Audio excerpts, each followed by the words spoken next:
Bonjour à tous et bienvenue dans cette nouvelle vidéo. Aujourd'hui, nous allons voir ensemble quelque chose de très important en néerlandais, l'ordre des mots dans la phrase. Vous êtes nombreux à craindre le néerlandais à cause de cela, mais soyez tranquilles, nous allons éclaircir cela ensemble. Tout d'abord, nous identifions trois types de phrases. Premièrement, nous avons les phrases simples, c'est-à-dire qu'il s'agit d'une simple proposition. Ensuite, nous avons les phrases interrogatives, qui sont les questions. Et finalement, les phrases complexes, c'est-à-dire celles qui sont formées de plusieurs propositions. Essayons d'y voir plus clair ensemble. Commençons par le plus simple avec les phrases simples, bien entendu. En règle générale, vous retiendrez sujet, plus verbe conjugué, plus un ou plusieurs compléments et un éventuel reste verbal, c'est-à-dire un participe passé, une particule séparable, etc. Dans la phrase suivante, Kiemer is geboren in 1994, Kiemer est né en 1994, Kiemer est notre sujet, is c'est notre auxiliaire, et geboren est notre reste verbal, ici c'est un participe passé, et in 1994 est un complément. Ici, on aurait très bien pu mettre le geboren après le in 1994. Dans la phrase simple, on retrouve l'inversion. On fait une inversion lorsque l'on veut commencer la phrase par une information plus importante que le sujet.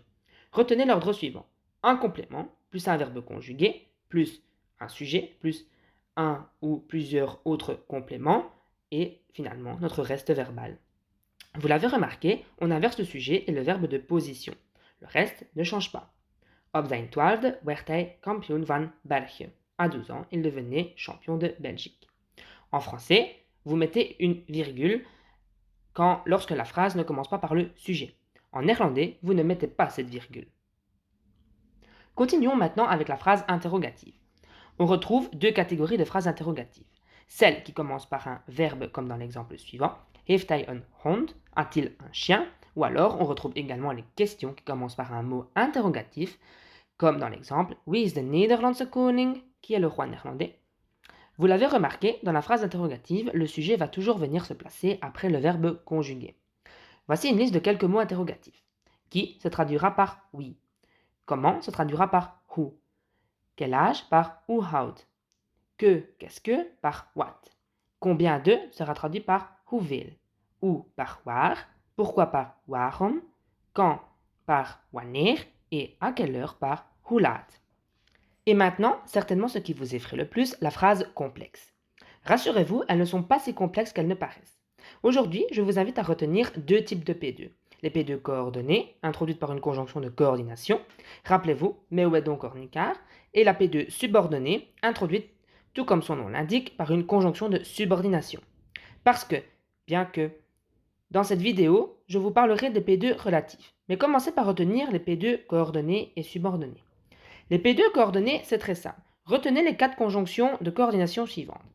En pour traduire et, of pour traduire ou, maar qui traduira mais, want sera traduit par car. Ces conjonctions serviront à relier deux phrases. Vous ne devez uniquement placer votre conjonction de coordination et ensuite l'ordre des mots sera le même que celui de la phrase simple. Hij is 1,80 m groot en hij weegt 66 kilo. Il mesure 1,80 m et il pèse 66 kg. Hij komt uit een groot gezin, want hij heeft twee broers en twee zussen. Il vient d'une grande famille car il a deux frères et deux sœurs. Retenez que l'on met toujours une virgule avant maar et want. Dernier type de P2, les P2 subordonnés. Ici, je vous invite surtout à retenir la notion de rejet du verbe en fin de proposition. Tout comme leur nom l'indique, les P2 subordonnés sont introduites par une conjonction de subordination. Voyons ensemble les plus basiques pour commencer. Dat, que. Omdat, c'est parce que. Oui, qui. What, ce que. Waarom, pourquoi. Of, si. Et c'est le of qui répond à la question oui ou non. Lorsque vous relierez deux phrases à l'aide d'une conjonction de subordination, vous viendrez placer votre verbe tout à la fin de votre P2, comme dans les exemples suivants. Ik hoop dat zijn droom werkelijkheid wordt. J'espère que son rêve deviendra réalité. Ik weet niet wie naar de match komt. Je ne sais pas qui vient en match. Finalement, les P2 relatives. Elles sont introduites par un pronom relatif. Pour l'instant, nous allons en retenir deux, die et dat. Pour choisir entre les deux, rien de plus simple. Die, si le nom qui précède est un de-woord, hij kent de vriend die ik gisteren ontmoet heb. Il connaît l'ami que j'ai rencontré hier. Dat si le nom qui précède est un het woord. Ik lees het boek dat je me vorige week gaf. Je lis le livre que tu m'as donné la semaine dernière. Nous verrons plus tard d'autres notions, mais commencez par apprendre celle-ci à votre aise. Bedankt voor het kijken en tot ziens!